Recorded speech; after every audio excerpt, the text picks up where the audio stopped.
Thank you, everybody, for being here. My name is Chris Gorman. I'm a senior associate with OrgCode, and I am extremely happy to be moderating this session. I don't know if you've noticed, but this is a really big room, and they don't put great sessions into small rooms. So prepare yourselves.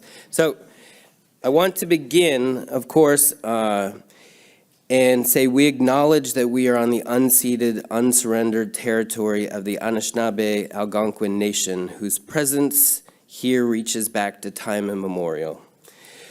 Their culture and presence have nurtured and continue to nurture this land, and we pay respects to elders past, present, and emerging.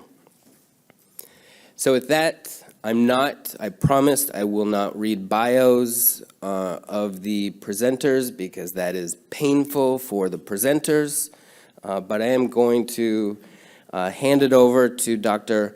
Lara Nixon, Angelina Adams, and Katelyn Lucas, and then I'm going to get out of the way.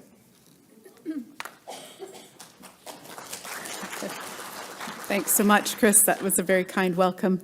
And my name is Lara Nixon. I'm a family physician and researcher with the University of Calgary, but I'm also a mom, a sister, a daughter, and really grateful to be joining you here today on these beautiful lands. And I've been, for a quarter century, living on Treaty 7 lands in Métis Nation Region 3 in Alberta, or what we call Alberta, where I have had the good fortune to be not only finishing my training, but embarking on a learning journey I had not even any understanding that I needed to do, to be really honest. But that's where I want to start for a moment, is the relationships and partnerships that underpin our work that we're wanting to share with you today. And for me, that really started with the Aboriginal Standing Committee on Housing and Homelessness, which I will defer to Katelyn to give you more of the roots of. But the Aboriginal Standing Committee has been an amazing hub for researchers from the University of Calgary, like myself, Dr. Katrina, Milaney, and others, to learn from and work with and endeavor to leverage the resources that we can access through the academic and university landscape to ensure that the work that we're striving to do is done in a good way and guided directly by community and elders' knowledge and guidance. And in terms of the topic we're talking about today, and managed alcohol supports, the Aboriginal Standing Committee has a long history of interest in this idea, going back more than 10 years, and I believe it was prompted by some visits to Seton House in Toronto. And that led to, so there was an understanding of, the role of this approach in shelter to try to prevent dangerous withdrawals when people were going without alcohol overnight. But ASH, through discussions as well as literature review that they did in 2016, identified a much broader potential role. And so ASH's interest in this topic, as well as Dr. Milaney's and myself coming from a little bit different angle, housing-based for older adults, we've had this opportunity to have this collaboration and really rich relationship from our perspective as academics to explore these harm reduction strategies in different settings and communities. And ASH has also been developing a harm reduction housing model, Nukuae, focused on singles with complex and continuing needs. So all of these parallel work have, instead of being parallel and each going to some other potential destination, we've been able to weave them together and to come together and I think have a lot of synergy, including being able to talk together at national levels and have the work be, like I said, driven and very grateful for the feedback from elders. Why are you asking the same questions over and over, right? And recognizing, you're right. We're just asking them in different ways about different contexts. Ask them together, share tools, share learnings, 3 years, 5 years before you're going to get something published, right? And be very excited and grateful about the opportunities to action things right away, including some of the things we'll be sharing with you today. So, on that.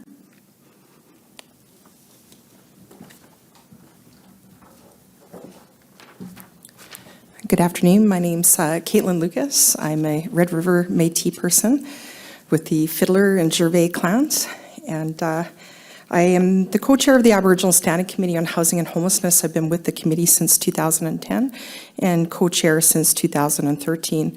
And our role initially began along with, in response to the issue of overrepresentation of Indigenous peoples in homelessness in Calgary.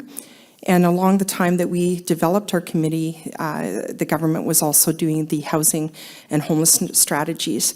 So we became the community advisory board for the Indigenous funding. And since that time, we've evolved in terms of doing further advocacy as a community, as well as committed to doing research and actioning projects and other opportunities to enhance genuine productivity in terms of homelessness and Indigenous housing instability. So I'm going to talk a little bit about, one of the advantages of doing the community-led research in this collaboration that Lara talked about was that we had the ability to really share our resources and tools as a committee out to the community to really leverage the opportunities in a better way. We were seeing as a lot of indigenization, but it was very pan-Indigenous and not necessarily connected to the treaty, whereas I'm from Treaty 7 area, and it wasn't Blackfoot-oriented or Sutana or Stoney-oriented. So while the Indigenous Map Project was forging a path, at the same time, as Lara mentioned, we were forging a path in terms of understanding from our perspective what managed alcohol looked like from an Indigenous worldview. And therefore, ASH in our committee, we co-developed with committee members a definition for harm reduction, and that was reflected through cultural values, perspectives, and our protocols. We developed this definition, and it is now going to be embedded into a lot more than just research. It'll be embedded into the perspectives of our Indigenous housing programs. So some of the important factors and elements of that definition was that it integrated cultural knowledge, traditional teachings, and values. It used the principles and practices of Simoksen, which is the natural laws in the Blackfoot language. And it used decolonized approaches to address the social impacts of colonization. The definition identifies the core problematic substance use as an intergenerational trauma, and then also that harm reduction is based on the symbiotic relationship between people, their environment, and all of creation, Niksakwa, all my relations. So focuses also on the balance between safety of the individual and restoring their health and wellness. So much harm reduction is focused on keeping people alive, but we fail to remember that people can heal from this process. They can be addicted but become different people down the road, and often nonprofit organizations are just satisfied with putting people in housing and leaving them there, stuck in their addiction. And what we were looking at is, let's look at it from a health and wellness approach. It also advances individuals on that personal level of their recovery. I was just telling a colleague the other day that we had a guy that had an opiate addiction living in harm reduction, and he made the decision because he wanted to go from a healing-centered practice into addressing his own personal healing, that he ended up removing himself from his methadone slowly.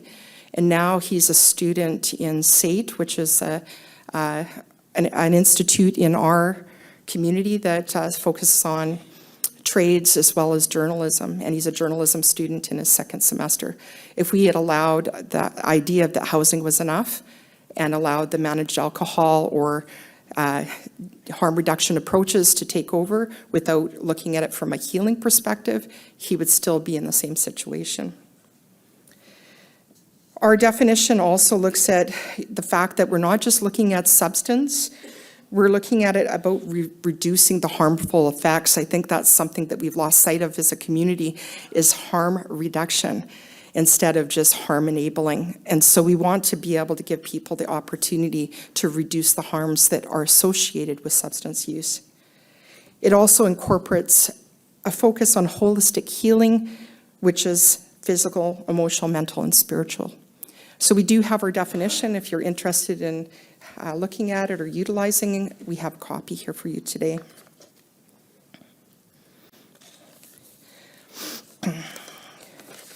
So I want to talk a little bit about how we entered into this project. We did do a collaboration from our colleagues in Victoria, so I want to give a shout out to them, Fran and Bernie over there.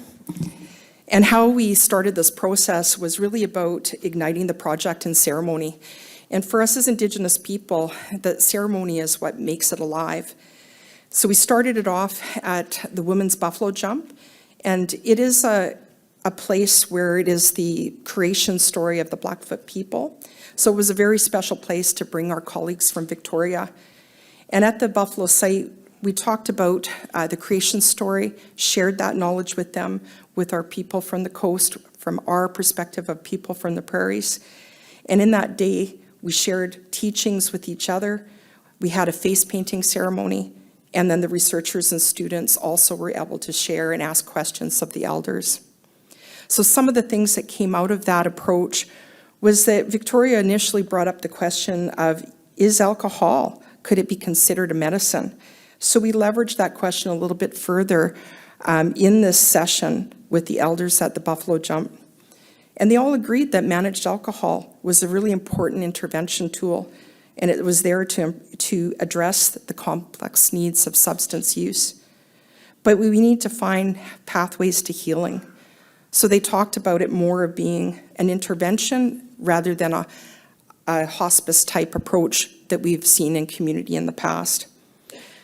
They talked about considering the cultural protocols, but also the importance of community supporting wellness as an ultimate goal. So not leaving our relatives to the wayside just because they're utilizing substances, but giving them opportunities that they're allowed to come in and share in ceremony, culture, and medicines through processes that will allow that. And that might be in the context of, making individuals come and do their smudging first thing in the morning before they've used substances, or giving them the opportunity to come off of drugs and alcohol before they go to maybe more of a more sacred ceremony.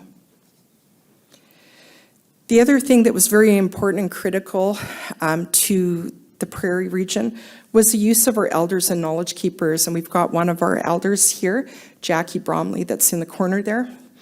She was a big part of this project, and each of our locations, Victoria, had a very strong presence of their elders as well that I'll let them talk about. And it was real pivotal to us as a prairie in guiding and directing our research with cultural values and our perspective of our local community. And while we each had a unique cultural lens, there was some similarities in a place that we could share knowledge, learn from each other, and then engage in the culture of the area. So we brought them up to do the face painting. We did pipe ceremony and a tea dance ceremony. We also went to Victoria and participated in their ceremonies and their potlatch, which was a really inspirational opportunity.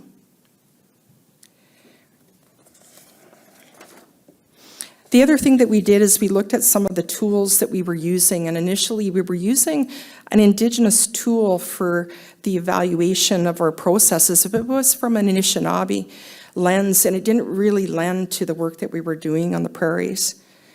And so it didn't reflect our cultural values, and some of our symbolism wasn't the same, so it didn't really reach our individuals that we were trying to serve. So we adopted a tool created by Sacred Pipe Consultations, and it did start to meet the MAP cohort. And what we did is we took the tool and adapted it for this specific project because it didn't speak to the successes of individuals that are more vulnerable, but more of a general tool that's used in organizations around the progress of their individuals participating in healing. So one of the benefits of using this tool is it's not like a a clinical tool, it's a conversational tool. And with that rich dialogue, we were able to build rapport and relationships. And this is where Angie will be talking about her results from utilizing that tool. But I think it was a really pivotal shift in our direction and what we were able to achieve in terms of data. The other thing that we identified is that our work was with a non-Indigenous organization, whereas Victoria had an Indigenous housing program. So that also had a deep comparison to the work that we were doing and that they were doing. Our work was in 4 different houses in scattered site, and not everybody was on the managed alcohol program. And one of the challenges of that was that there was a real limitation of access to culture in the Calgary MAP program. And this was around the time that was post-pandemic, because we were doing this project in the middle of a pandemic, which made it quite difficult to even engage our elders in a safe way. So as such, we actually contracted 2 elders to come in and talk to the clients, talk to the frontline workers, and to be able to get a really good picture of what they thought was important. And again, it really highlighted the issue that Indigenous spirituality, ceremonies, and protocols are important considerations in trying to find pathways into culture for active people that are active in substance use.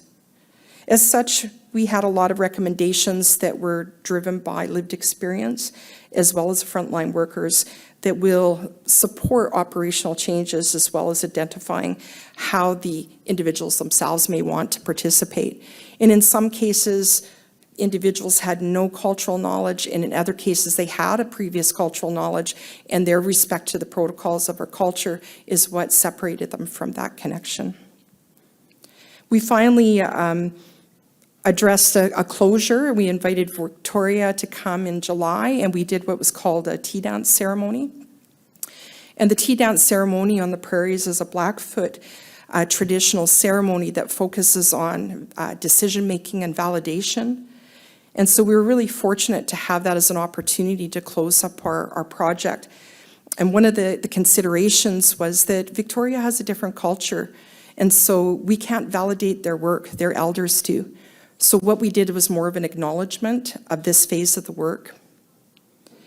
And so the other thing that was a problem with doing a validation is that we hadn't actually completed our colonial reports, and so we didn't have a physical document to actually validate. So we went with an acknowledgement, and as we finish our reports, us on the prairies, we'll go have a pipe ceremony with our elders, and we'll validate in that way. But we started in ceremony, we end in ceremony. And the other important part of the tea dance is that we have the ability to share a very sacred ceremony with a community of people that are involved in the project. So one of the opportunities was to bring our findings in oral sense. We gave ours, Victoria gave theirs, and then we separate in gender-specific groups or circles to talk about it from a perspective. As one of our elders says, is the men are the doers, the women are the action in terms of the thinkers. So we need both of those gender views. And what he says is when we separate in this type of gender way, we come back together and we share our findings. And then the ceremony starts, which has a special approach with a tea that's made by a grandmother, and then we go into a dance. And that's how we had our acknowledgement of our project. And we're continuing to move forward from those recommendations so that it's not just a, yay, we finished this project. We want to continue this work in a more holistic way that continues to support our relatives in our community. Hi.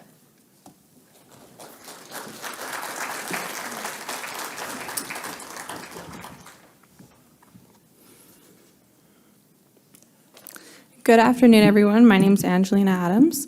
I'm a master's student and the research coordinator on the MAP project. I'll be talking about a few of the findings within the project so far. Sorry, I'm just trying to get this sorted. Just gonna hold it, sorry. So the first one was the importance of the partnership and the community-led process with the community and the elders. This informed several shifts and changes within the data collection and the discussion of our results. Like Katelyn had mentioned, our results were not presented in a typical academic way, but rather a summarize of the experience of the stories of the relatives that we heard. And as the research coordinator on this project, I witnessed firsthand that it was led in such a respectful way, and I personally learned so much seeing this all in action. The next finding was that there was very deep tensions between the alcohol use and the connection to culture. Relatives reported wanting to be connected to the culture, but at the same time also respected their own cultural protocols. All relatives wanted to strengthen their connection to culture and saw this as an important aspect to their healing. Staff also reported wanting to build their own awareness to culture, however acknowledged that within a pandemic it was really hard and there was lots of limitations.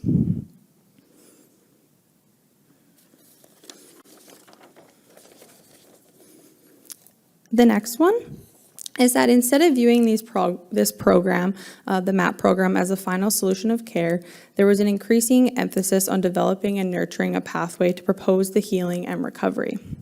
Within the phase of this research, before we started using the medicine wheel service plan, I went into all 4 of the buildings and we had some soup making at Alpha House, and we did that probably once or twice, and then we also did some painting, some playing of cards, and some beading. And this really created the trust and rapport with the relatives, and I actually learned how to cut an onion and how to cook beef 5 different ways, and I still incorporate that today in my life. So there's just been so many learnings for me as well that I've learned from the relatives. Also, listening to the relatives within this, we heard that having access to sweetgrass, sage for smudging, and having access to sweats would really make them feel themselves again. Also, having access to the seeds and flowers to plant and grow also would make them more connected to the land. The other one is talking about the culture led a shift to how they were feeling about their futures. They showed stronger self-awareness and a sense of hope for an alternative pathway forward. For one relative, they were doing better within their physical domain and their relationships. And this is where we've seen an increase in their community and cultural connection. However, using the medicine wheel service plan not only allowed the relatives to connect within their domains, but one of them actually had it up in their home, and it allowed them to see how they were doing within their own domains every day and on their journey as well. Ganeshtish.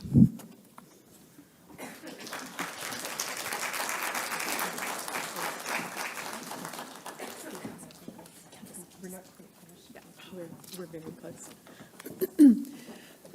So just to wrap our sharing here, as Katelyn mentioned, that our key learnings have been acknowledged through ceremony by our local elders and are soon to be reviewed with our community partners, and to strategize actioning of the learnings and further knowledge co-creation that is needed to situate and plan evaluation. And we are really fortunate to be able to continue this collaboration with our partners in Victoria and have some ongoing funding to support that. So thanks so much.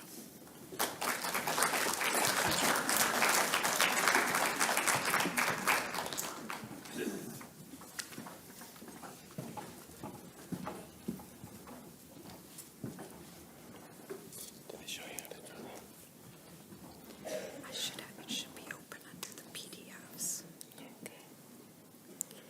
Get rid of this.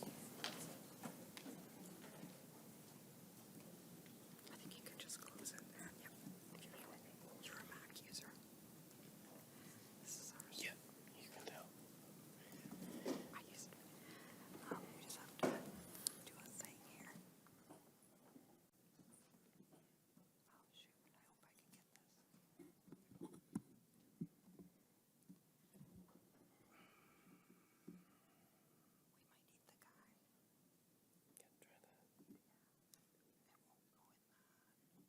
We might need the guy. It's supposed to just slide over and it's not. Is he coming? The guy is coming. It's just a really long walk from way back there. Yeah. Honestly, I had this. He had showed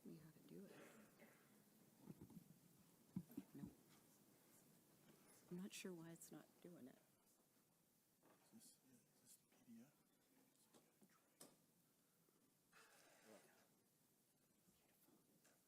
Only thing is you gotta look over here to, Oh, shoot, it's not gonna be on there. yeah, it's right there. What? It's not gonna be on there, it's gonna be up there. Okay. And how do I then, So your mouse is gonna be on this side.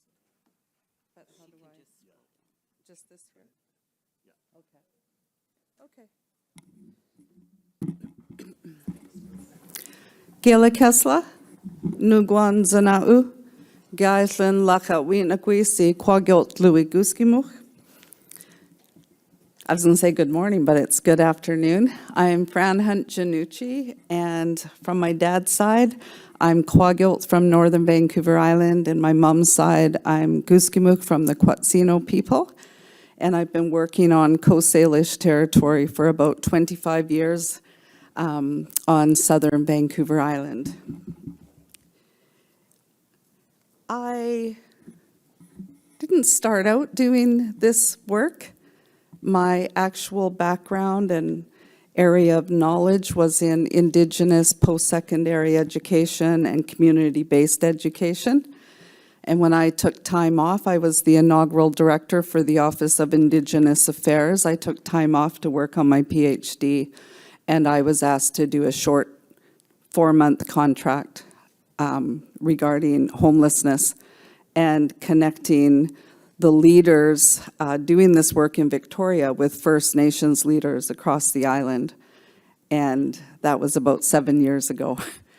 And so I never looked back.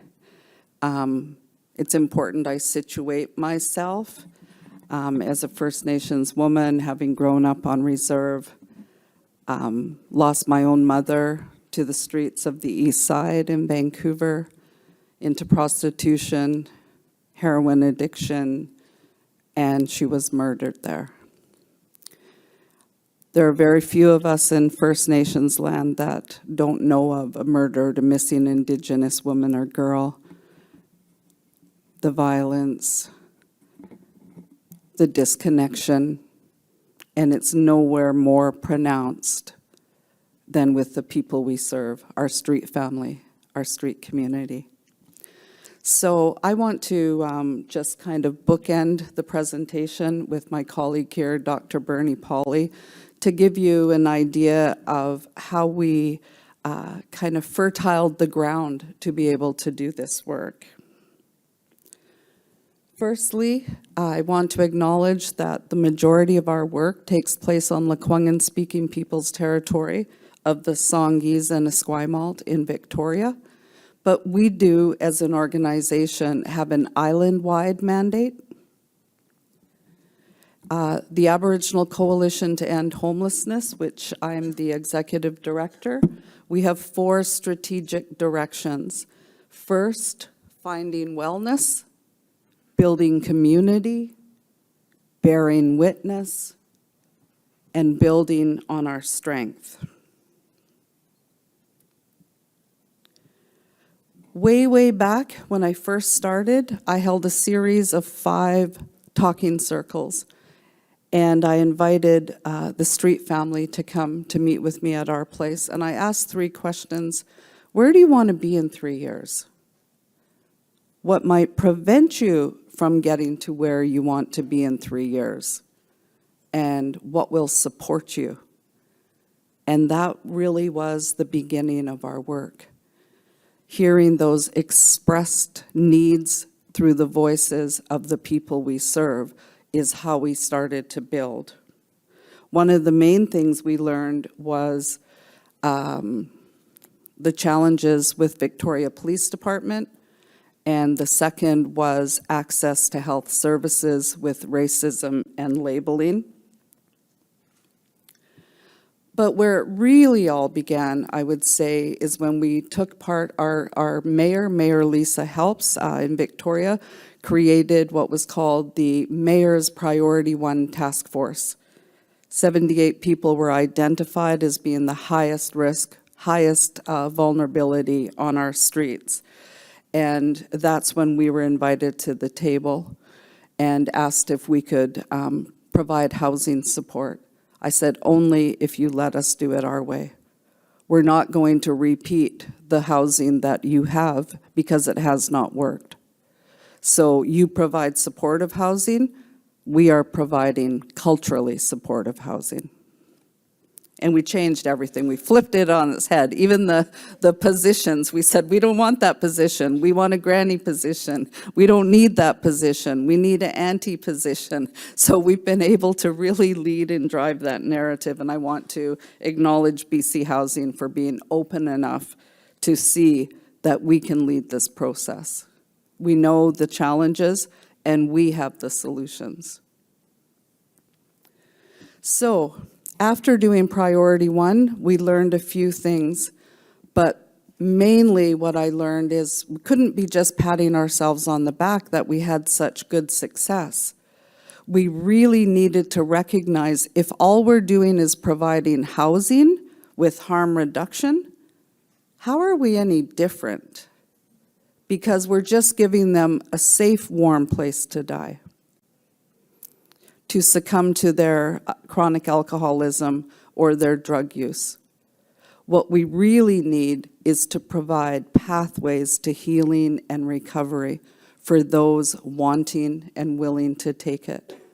And if they don't, we will work very hard to ensure that in their last days with us, they live with dignity and care with their heads held high.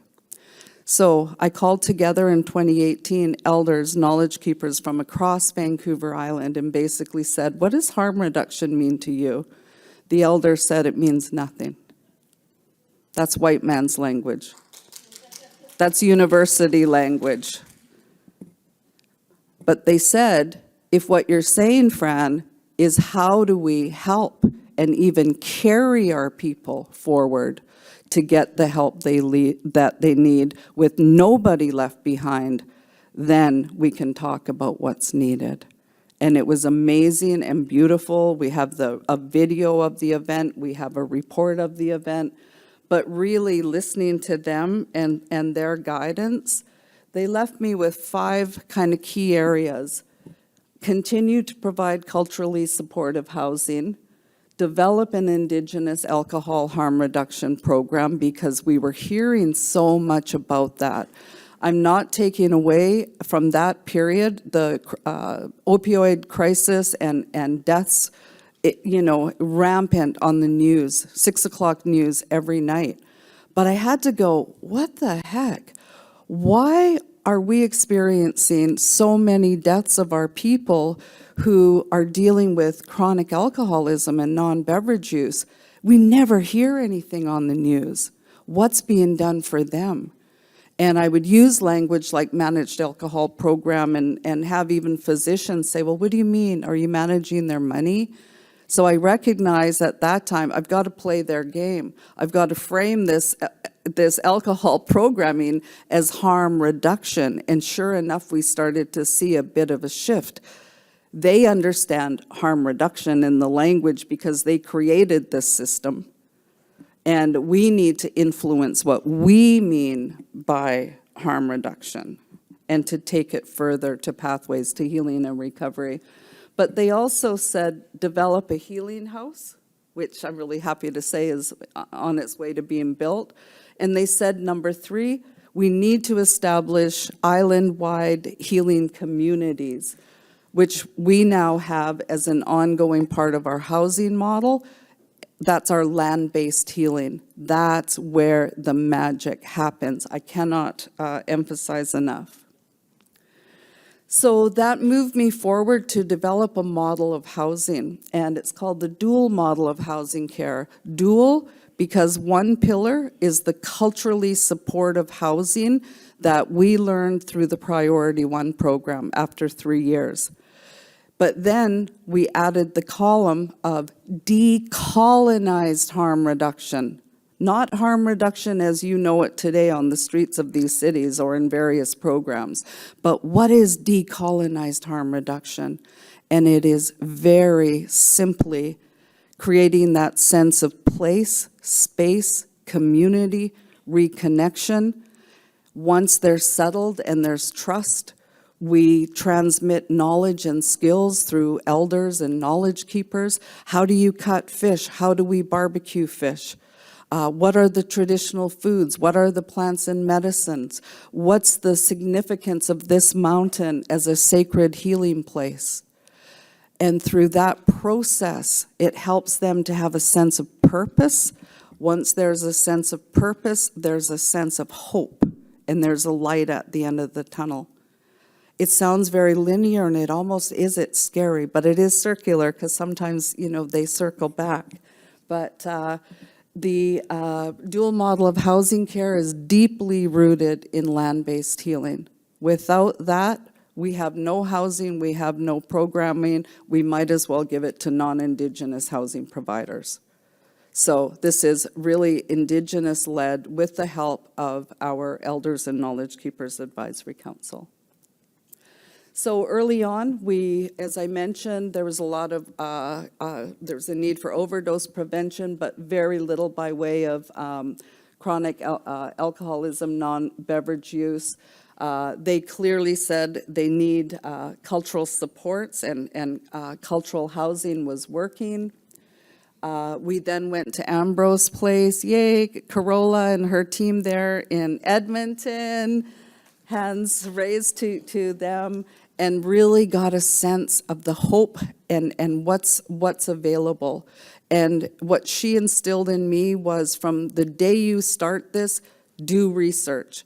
In the end, the strength is going to come with your evidence-based findings. As she did, and with their research, they were able to determine that the cost savings of housing 55 people into their alcohol harm reduction program was a savings to Alberta Health of $7.8 million, just over 2 years. So we can't afford not to do this work, and we need to create those business cases. And so then we worked with our mayor, worked in the city, just couldn't get any movement to get ours going. Lo and behold, COVID came. We were asked to open a shelter. I said, only if you let us do it our way. We're not going to have people line up and then kick them out in the morning. No, no, no. They're going to be there because it's during the day we have the best time to support and work with them. And I'll only do it if you allow me to pilot the alcohol harm reduction residence program. So they said yes. And so we never kicked anyone out. No one ever lined up. And it bridged into now our new program at our House of Courage. But that's where it all started, with lots of focus on therapeutic gardening as well, and culture. And then that led us to our 3-year project with University of Calgary, University of Victoria, a 3-year project to design, implement, and evaluate, so that in the end we have a model. And I'm so relieved to tell you we are just about there. And it's amazing what it's led to, cannabis substitution, with even the feds supporting that. Like, we've learned so much. So with that, I want to turn it over to, just traditional foods, so important. Land-based healing, so important. Hands up to First Nations Health Authority for supporting us in that. And to Dr. Bernie Pauly, my hero. I think I'm so privileged to be here with Fran, because Fran's vision and her understanding of the gaps and creating an organization, and to think what's happened since 2020. And two things happened, kind of one 2019 and one 2020.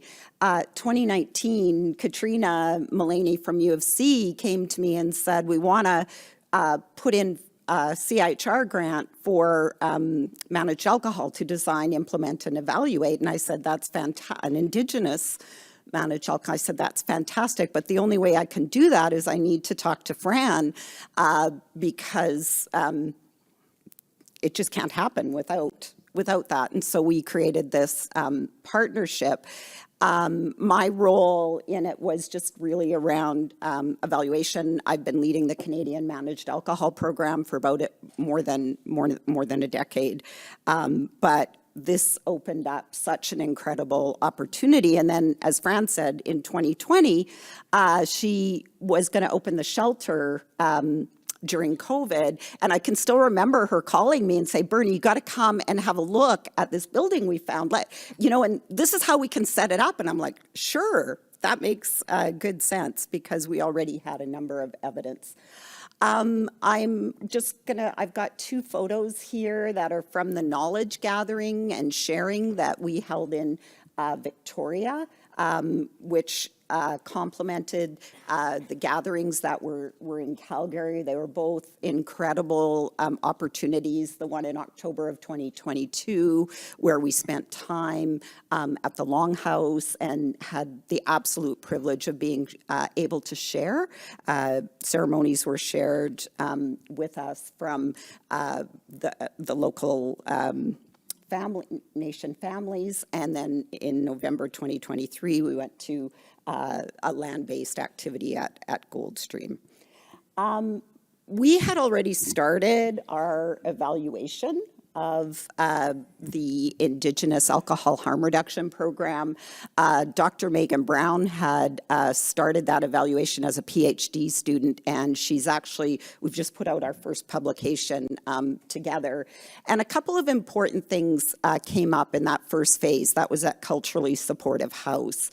One of them was in terms of the importance of the land-based activities, but it was during COVID, and so people talked a lot about the garden and the healing and the importance of being able to connect to the earth through the garden, as well as traditional foods and being able to share in traditional foods.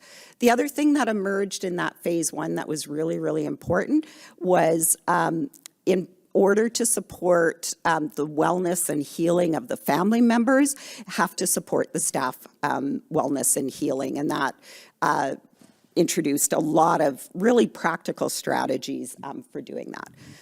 When we went into phase 2, we had already developed protocols for doing the research that had been developed with the Elders and Knowledge Keeper Advisory.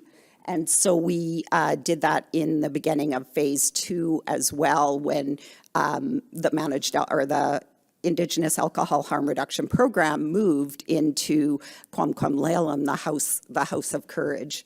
And in that, we had lunches together on several occasions, the whole team. We followed the advice of the elders to do one-on-one interviews to focus on strengths and resilience. And we really were fortunate to be able to work with the staff, including Elder Marilyn, who really supported the process. I'm just going to give you a little snippet into some of the family members' interviews and what they said. We've also done interviews with the staff in phase 2, and we have looked at a lot of program records. So 4 learnings from the family members. 1, the importance of having an Indigenous home and feeling like family, lovingly carried when needed, so times when you need that kind of support that you can't get anywhere else. The 4th floor community, and lifting me up spiritually and culturally.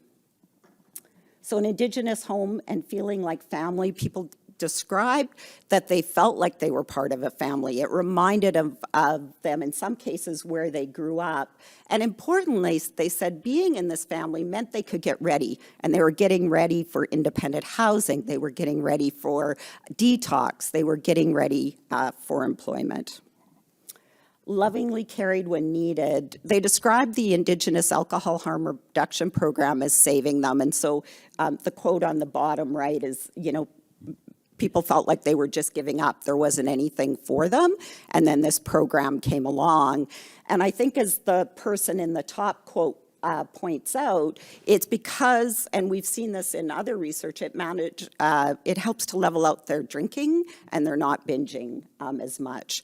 And then, of course, they have the staff who those relationships and the time and the building of trust are just invaluable part of the healing journey. The fourth floor community, so the Indigenous alcohol program is on the fourth floor of Kwamkwamlilam, and it is, people described it as a safe place because they had their own access to that fourth floor, and it was a program where they had a community within a community as well that was supportive. And probably the most important of all, lifting me up spiritually and culturally. And you can see how the goals of the coalition come through here. One of the rooms became a cultural room where the Elder Marilyn would be, and how calming it was for people to be able to go there. Having cultural supports. And the difference that made in the second quote, get a place, I get kicked out, get a place, get kicked out, but having the supports and the cultural supports and just having the elder there and just talking to the elder, all of that, that's what made the difference in terms of breaking that cycle. The critical importance, as Fran said, around land-based healing came through because many people had been disconnected. They didn't know that they were able to participate, and feeling thankful for the program. We've talked a lot about this conference, about what is success, and I think these three quotes illustrate really beautifully how people understood success in the program. And you can see the first person is success is really about wanting to get into independent housing, aiming towards sobriety. In the second quote, the person is saying, success is for me to cut back on my drinking and drinking in less harmful ways. And the third person is saying, the fact that I'm here and I'm not on the street and I'm alive, that's actually success too. And so seeing how the individuals define success in this program, I think, is really important. And with that, I'm going to turn it back to Fran to finish. And I'm going to try not to knock that over.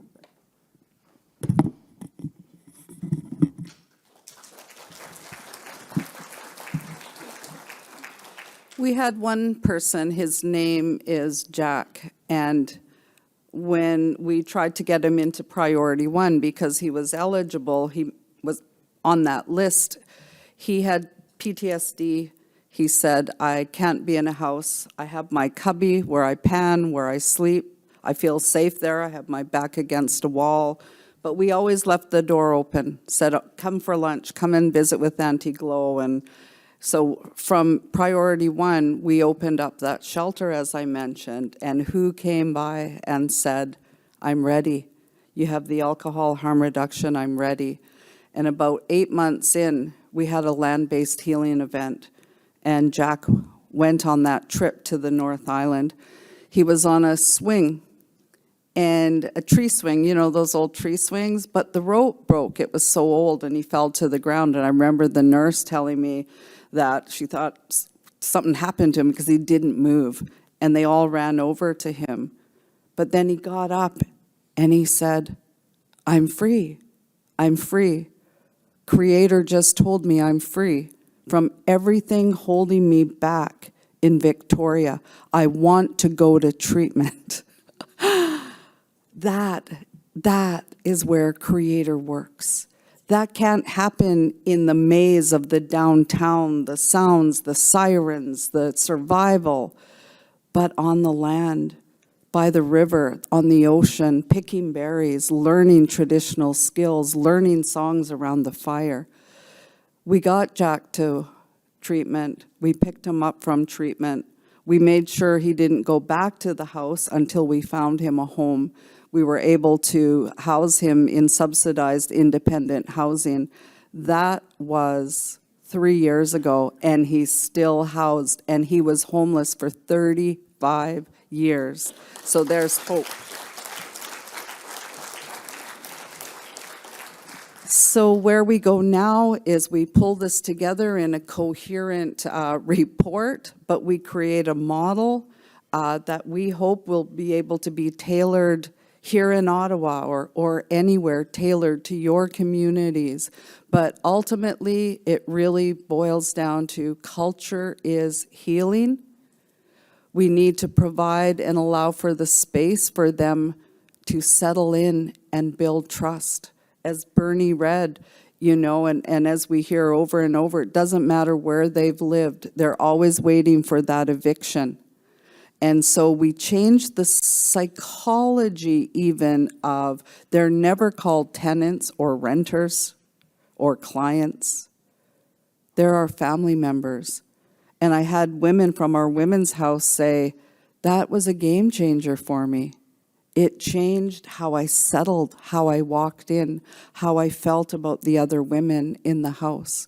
Family's going to fight, we're going to have problems, but we're going to work through it and we don't give up on each other. So really just taking what we know and leading and doing it is really going to help the impacts and outcomes.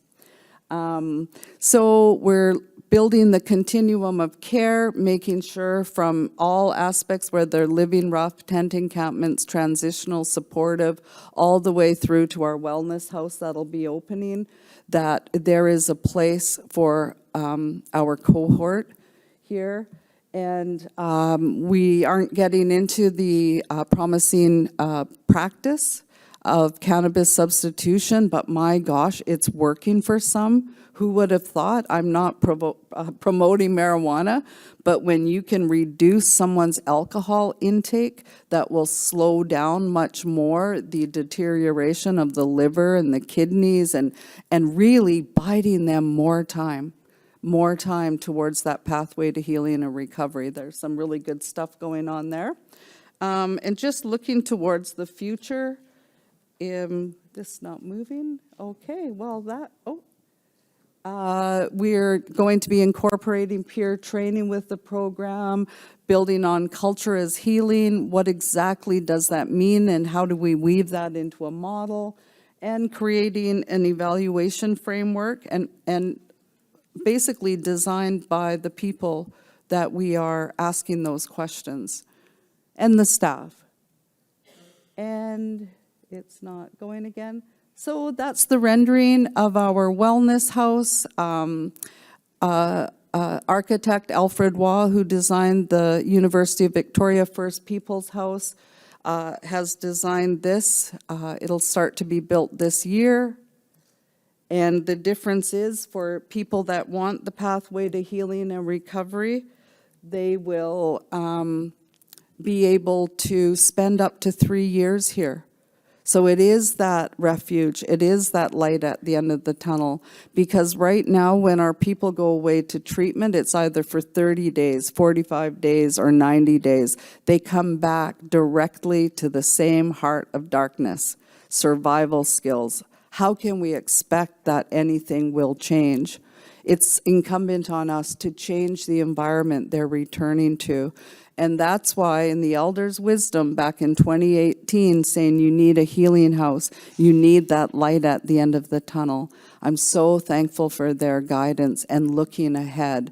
And so those that want to walk a sober life and get their children back and get connected to community will be able to be there coming out of treatment, and this will have a recovery treatment program that we are currently designing right from the ground up, and designing it based on the voices of the people we serve. So thank you. We're excited. I'm excited. 3 years down.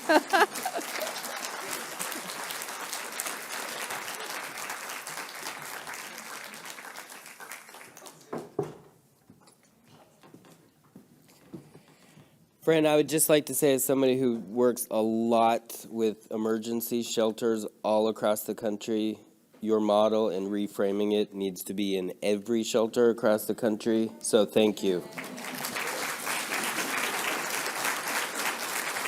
So, one more fantastic presentation, and then we'll open it up for questions, but this has been phenomenal. So, Shannon Mitchell and Melissa German to speak about reconnecting to Indigenous culture teachings from street medicine.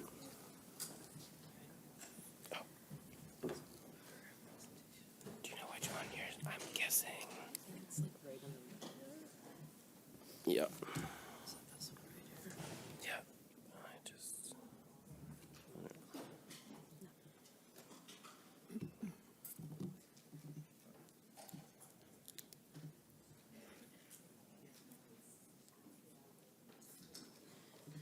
Do you have a presenter view? Yeah, just from beginning. There we go.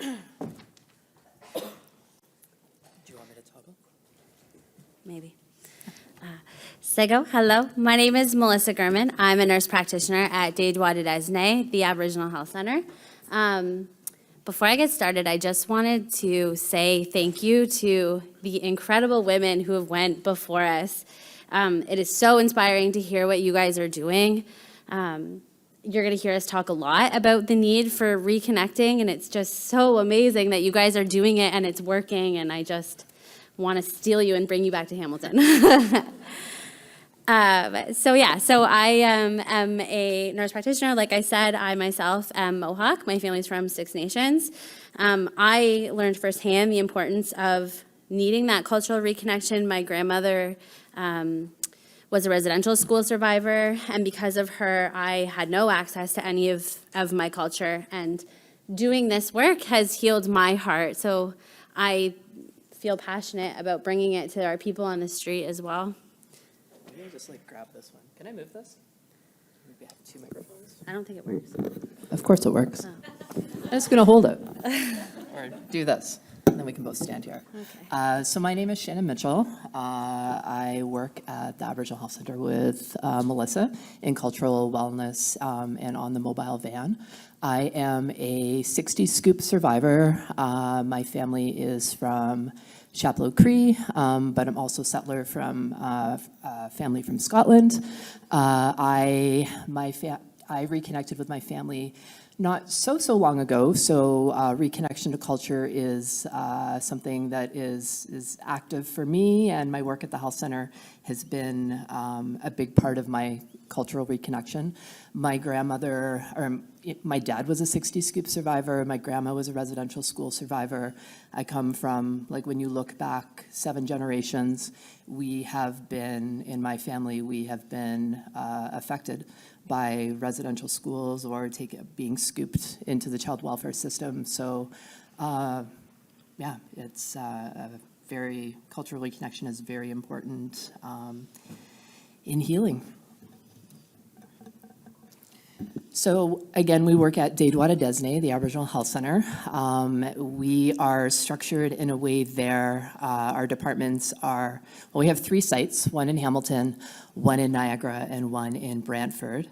And the way that we are structured is we have our cultural wellness and outreach, our mental health and addictions, our primary care, and our healthy living department. Our mobile health van is under our primary care department, but we all work together in partnership to support our participants. So this is our mobile health van. I will try the pronunciation, Dena de Wende Hena de Yes, and it is Cayuga for they travel around helping, aiding, and healing. And you can kind of see a little bit into the van there. That through that door there is our talking space where we give off our harm reduction. We have snacks on there. We have traditional medicines, hygiene supplies. And if you go through that little door in the back there, that goes into Melissa's clinic, which is, as you say, anything you can do. Anything you can do in any brick or mortar clinic, I can do here. I can do PAPs. I have my own little pharmacy, wound care, prenatal care. I can pretty much do it all. It's my home away from home. So these were just our learning objectives. I think they were listed somewhere. We're not going to, go through and bore you with that. But one of the things that is important for us is one of the ways that we kind of view things would be the 2-eyed seeing approach, which probably many people are familiar with, especially folks that are working with Indigenous folks. But to give credit, the two-eyed seeing approach was introduced by Mi'kmaq Elder Albert and Merdina Marshall from Iskona First Nation. And the idea, Marshall describes that the two-eyed seeing approach is viewing the world from one eye, seeing the strengths of Indigenous ways of knowing, and then to see the other eye through the Western ways of knowing, and putting both of these eyes together to view, so that it's, as it says here, like not static, it's more of a malleable way of seeing going back and forth between Indigenous ways and Western ways, and not holding one more important than the other, and just the importance of flexibility, especially with Indigenous teachings, because there's so many different beliefs and traditions and knowledge. We also like to ground ourselves in being guided with the medicine wheel, and when we're working with participants, that we're looking for that balance. So we're looking at the four different segments: spirituality, the physical being, mental wellness, and emotional wellness. And I think we do a pretty good job of grounding our participants, but also even grounding ourselves, seeing each other and knowing when to light up the smudge, or when one of us is not doing well in each spot. I just wanted to say, I mean, everyone here probably has seen pictures like these in their own daily life. I like to put these in all my presentations, mainly because I think it is so important for us not to forget the humanity in the people that we are serving. We hear it from people who are not in this sector all the time, that they just become less than. But if you look, there's so much love. I have patients who have made their dogs houses and encampments and gardens to make it feel like home. And I just think it's easy to not see that they're people. So I just like to have that. Yeah, and go back for a sec. Like, there's like lots of great things here. You can see back into the clinic we were talking about. There's a medicine walk here that we did with Joseph Petawatakat with some of our folks from encampments. We went out into the escarpment in Hamilton and did a medicine walk right there, like an urban Indigenous walk. Like, I don't know, I just like looking at it and seeing our community. It's just down in the corner, like we did the skirts, like ribbon skirts. So anyway. So I really like talking about what we sort of do. I think it's easiest to sort of understand from real life patient scenarios. My brain is very practical, so when I can hear it laid out in these terms, it makes sense to me. So we're just gonna walk through a couple patient scenarios where we've really tried to marry the Western and traditional medicines to see how it's affected the clients. So these are all true stories that we think have had impacts for us. But with pseudonym names. So the first person that we're going to talk about is an individual named Bobby. We had originally met him in a sober Indigenous camp. He was living rough. His primary concerns were of mental health when he first kind of came to us. He had a history of criminal charges and substance use disorder. He told us a lot about feeling really disconnected from his cultural ways. He didn't really know a whole lot, but he had already made some connections to our Indigenous partners, which I would like to also say is big for us to have these different kind of connections and to know who we can rely on. So for me, it was really easy to see Bobby and provide him with the diagnostics that he was looking for, go through some of our basic tools to talk to him about what I was thinking that he was needing, to also talk to him about some pharmaceuticals, which he was not quite interested in the beginning, which is fine, and to also set him up with the referrals to a psychiatrist. But I think it's really important to know that what he actually thrived in is when he was first connected to that cultural wellness. And I'll let Shannon kind of talk to him more about that. But essentially, once he got this need met, then he was willing to look more at other things. Yeah, for Bobby, I remember the first day, he was actually staying in a park that was really close to my house. And when I went to meet him the first day, I brought him a medicine bag, and I knew he was looking for some medicines. So that was sort of my first connection with him. And it's a park where I walk my dog quite often. So every time I walk my dog, I'd always see him, and we just kind of like connected in that way. And then we started talking about different books, and so I started bringing him books, and I brought him a copy of From the Ashes, and he loved it, and he just connected with it so much. And then we got him connected to one of our traditional healers, and we brought one of our grandmothers out to sit with him. He really connected in that way. And then it was just like this piece by piece by piece. And then we connected him to go to Sweat Lodge. And he's been to Sweat Lodge a few times. We got him connected to a drumming group. And he comes, so I also work in our traditional healing and cultural wellness program. So then invited him to come out and do some crafts with us. And every time it's just that connection that he just thrives in. He just loves it so much. So from this two combinations of first connecting with the traditional aspect and learning to trust us and learning to see that we're really, truly willing to meet him where he's at, we're now very happy to say that he has found a sense of belonging among his Indigenous community, and he feels pride in all of the knowledge that he's obtained. He also has been actively housed for over 1 year with no evictions. He remains over 500 days sober, and he's also met with a psychiatrist, received a diagnosis, and is engaging in treatment. He's also been able to reconnect with his family and recently met his children for the first time. And additionally, he's now had his charges dropped.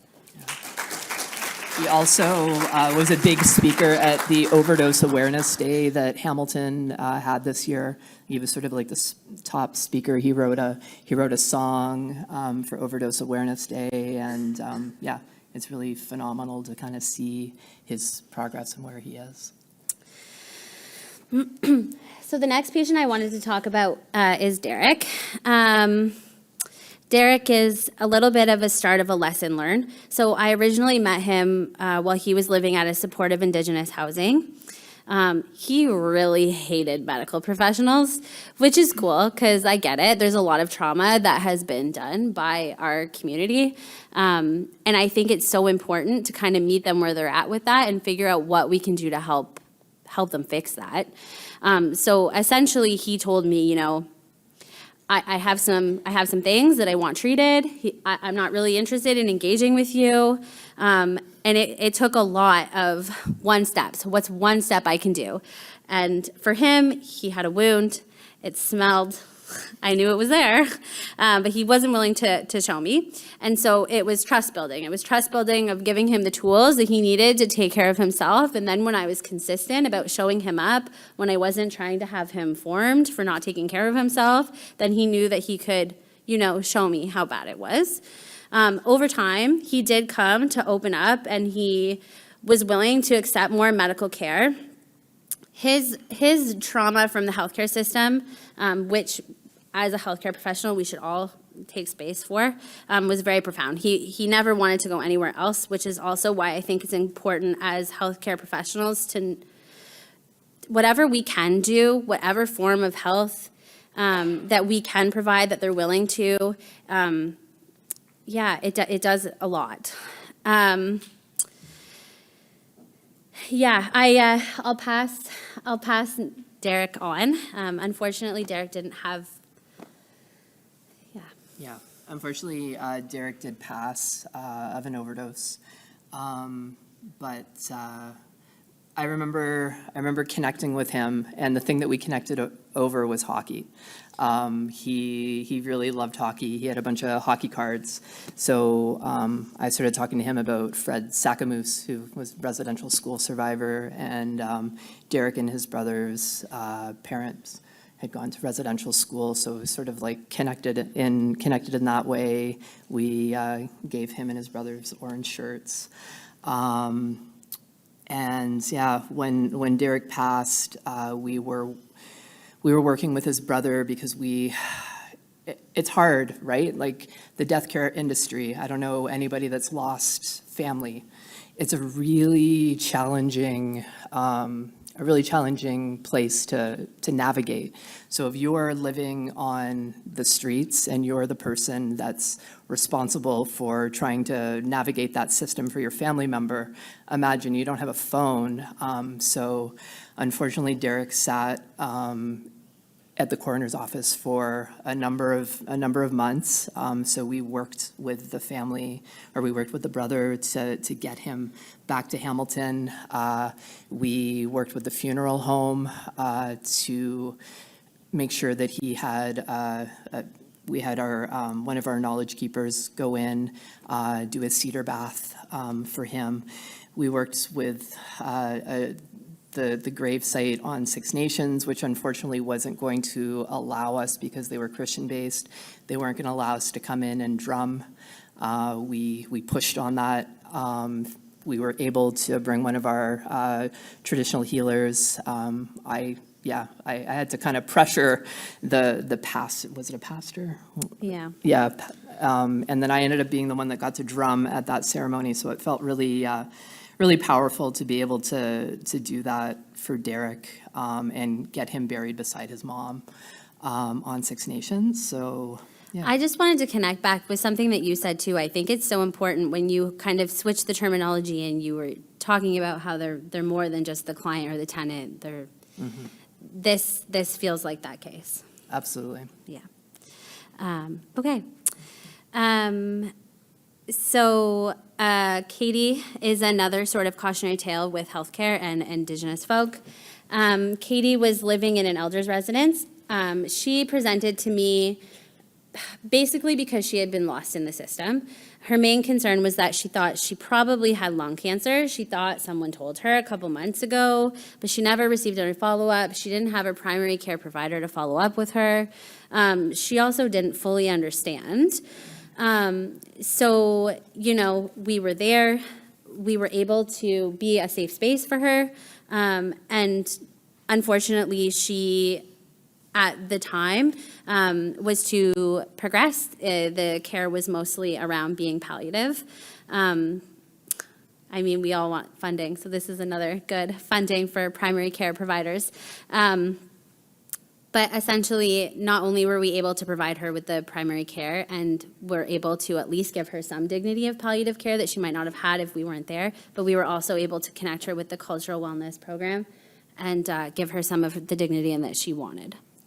So when in the final days of when Katie was at home, and she was moving into her transition, I went and I smudged the unit for her and her family. And then our traditional healer, Marie, provided Katie with a cedar bath during her transition. And then afterwards, we provided supports to her partner and her grown children, just going and visiting and supporting them. This is our last case. And this is kind of another, I think, just essentially this person presented with primary care. Very simple complaints. I think she wanted wound care, something very simple. But through talking to her and relationship building, we learned about her disconnection and her trauma with the child welfare system and adoption and how she's been affected and how it's caused her to continue to be homeless. And so we were able to work through some simple stuff and relationship building to also connect her to the connection to the cultural wellness that she needed. So mostly the support here was the sort of the trauma around the child welfare system, because that's something I'm really passionate about with being a 60 Scoop survivor. One of the things that I like to support people with is accessing CIS files to be able to get that piece of history, using genetic genealogy and DNA, because that's how I was able to find my birth family. So being able to offer that to folks, to be able to build that path to reconnection. So we did that. We did DNA testing for Emma. We then brought in one of our traditional healers to meet with Emma and to talk about strategies for healing from that trauma. And because of all of this work together, she's now housed. She's not using substances anymore, and she continues to connect with our programs when she needs support. I think she really feels belonging and a sense of safety within her Indigenous identity now. So kind of moving in a different direction, I think the other thing that we really wanted to talk about was sometimes this work is really hard. And as a clinician, reading research, a lot of the successes are so black and white, and I've really had to shift my perception on what I think successes are and what kind of keeps me motivated. So these are just some things that I think when dealing with this population that you really have to shift and see that what you're doing is working. So these are just some of the things that make me really happy, which is when someone's honest in their history, especially when they tell me like what they're using and how much they're using, and then we can start having real conversations about how I can help you. Most of our work is done in encampments, which I think is a huge help for these patients, because a lot of these patients are the most vulnerable and will not leave their sites. So actually coming to them has been the best for therapeutic relationships and actually healing and treating. But if someone actually comes to the brick and mortar clinic and they get over that distrust of the medical system, to me that's a win as well. Listing me as their MRP. I had a patient who I hadn't seen for over a year recently who went into the hospital and told them that I was their family care provider. So then I got all of the reports and I was able to actually go and connect with this person. And I just, the fact that he can look at me and decide that he trusts me enough to share that journey is huge. Another thing that we need to celebrate is any amount of harm reduction. Sobriety is not the goal always, and nor should it be.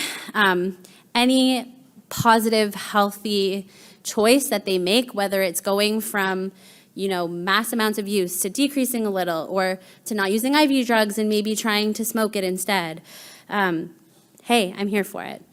And then again, choosing any form of healthcare. I think it's really important too. Sometimes as clinicians, we get really focused on what we think you should treat, but it's really important to find out. Like, you have a little wound and you have some mental health problems and you have an addiction, but what do you want to do today? Whatever you pick and let me help you with, great. So I think this kind of last little bit that we wanted to talk about is very similar to some of the things that you guys had talked about before. Unfortunately, we are somewhere where there isn't a lot of acceptance around culture and people who are using. So there tends to be a lot of gatekeeping with those spaces. And it's creating huge barriers for those people who are most marginalized. Basically, we just think it creates a lot of isolation, a lot of shame, and even further disconnection. Like you guys have seen, that harm reduction is so important, and to also have culture. We have found some places where we know of. We've found some lodge keepers who are very happy to have people who are using come, and we see the positive effects that it needs. So we just need to keep talking. Yeah, absolutely. In Hamilton, we find we're one of the few Indigenous agencies that is talking and supporting harm reduction. So, we're just trying our best to be able to find other people that we can connect people with. Like you mentioned, the knowledge carriers and the lodge keepers, making those connections. And we just strongly believe that having access to culture, it's imperative in healing. We have to do whatever we can to forge forward and support that reconnection for folks. Yeah.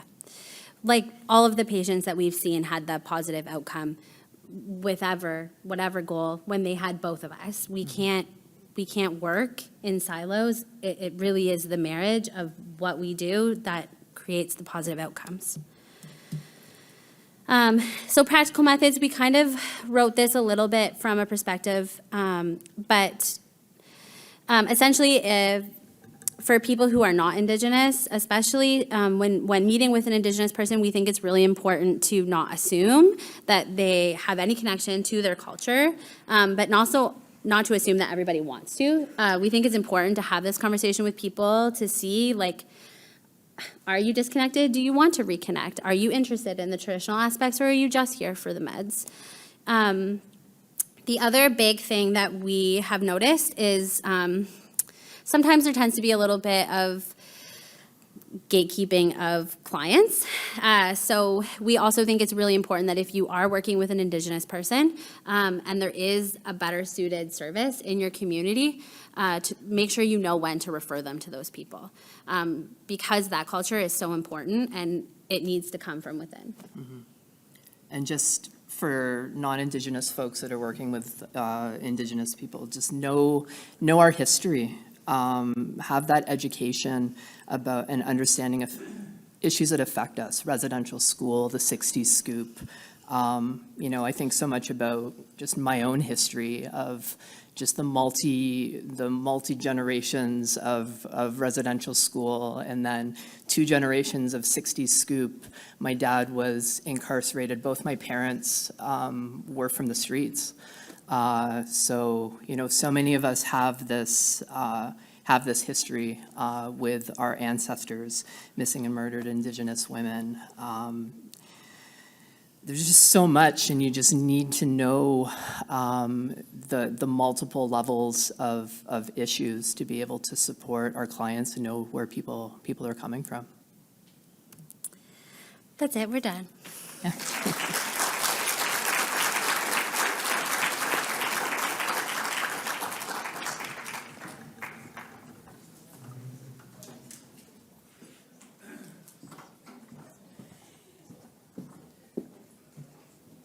So just Shannon, Melissa, Angelina, Katelyn, Laura, Fran, Bernie, thank you. I feel very fortunate and thankful to have been in this session with you. I'm sure everybody does. There's not a ton of time for questions, but I'm totally cool if everybody just wants to lock the doors and we could stay here for a while. But there's a microphone back there if there are any questions, and we can figure out who will answer.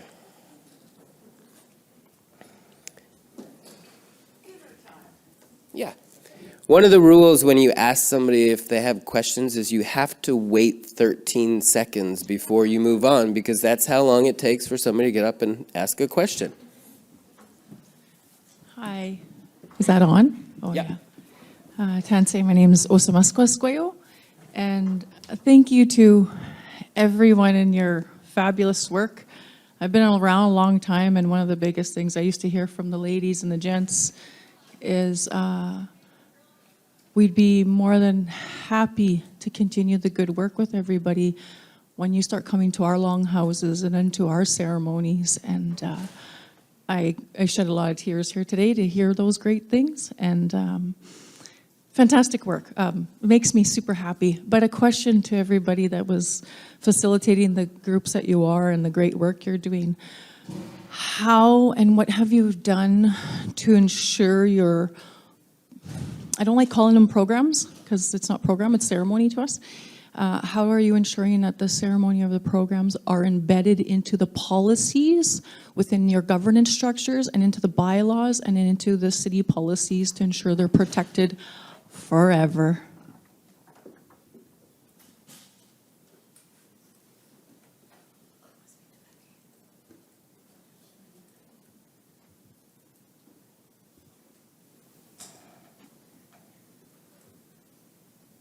Thank you. Excellent question, because, there you are, you moved. We're very lucky that we have our elders and Knowledge Keepers Advisory Council. So we vet everything through them. So they know what research we're starting or what programming we're starting, and they have input into the protocol, the traditional practices that we need to weave in. We just opened a Sacred Cradle House, and that's perinatal polysubstance use, mums and babies. And we've met with the elders on that, and they've given direction on Indigenous child rearing practices, what we do with the umbilical cord in Coast Salish territory versus Kwakwaka'wakw territory. And again, it's not just Sampan Indigenous, but every step of the way. And from day one, we were very purposeful when we started our nonprofit that we would have First Nations leaders on our governance board from all 3 tribal groups, as well as Métis Nation BC, because we were not interested in becoming a service provider. That may sound weird, right? Because that's what we're doing. But we refuse to just get on the hamster wheel and be another service provider. What we need to be doing always is in our work, we need to influence policy change, and we need to address the structural barriers that are keeping us here. So not taking away from people that do the work day in and day out, but we're doing this for a purpose. And so what that means is the evidence-based gathering, the research, the knowledge that we actually have business cases. Right now, I'm working with the University of Victoria with the Saunders School of Business. We're going to put a business case together as to why we can't afford not to run Sacred Cradle House to keep those mums and babies together. So we're looking at it from all angles, but foundationally and fundamentally, we start with whose territory we're on. And so we need to allow Coast Salish practices and protocols to guide us, but recognizing that we're providing services for Indigenous people from the island and other provinces. So I'm really glad to hear you bring that up, because it's important, it's the cornerstone, and we can very easily get absorbed into mainstream culture and institutions if we're not firmly grounded to repeat the mistakes that have been ongoing. And that's us not leading with our own solutions and our own ways of knowing and being. So, thank you.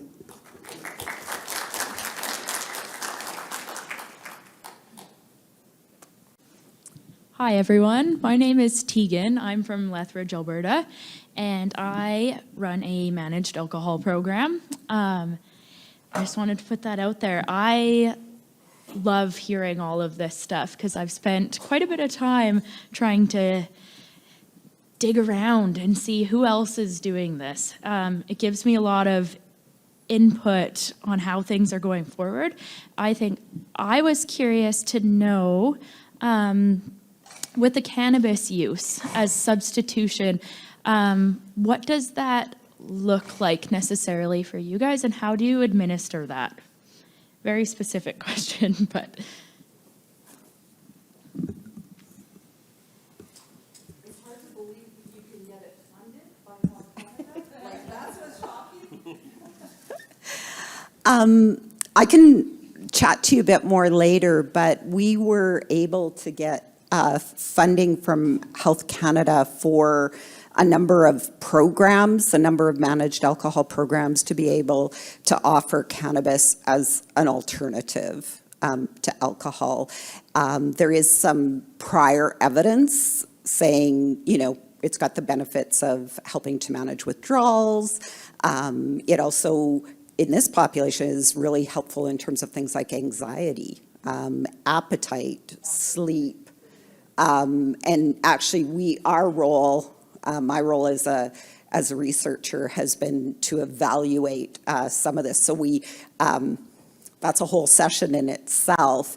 But each program developed a protocol for how they were going to introduce the cannabis. And I can certainly talk to you more kind of about that, because we've worked with 3 different programs, and they've done things slightly differently to suit their population in that, and all of them, I think, have really kind of tailored their programs very specifically to do that, and happy to talk more about it.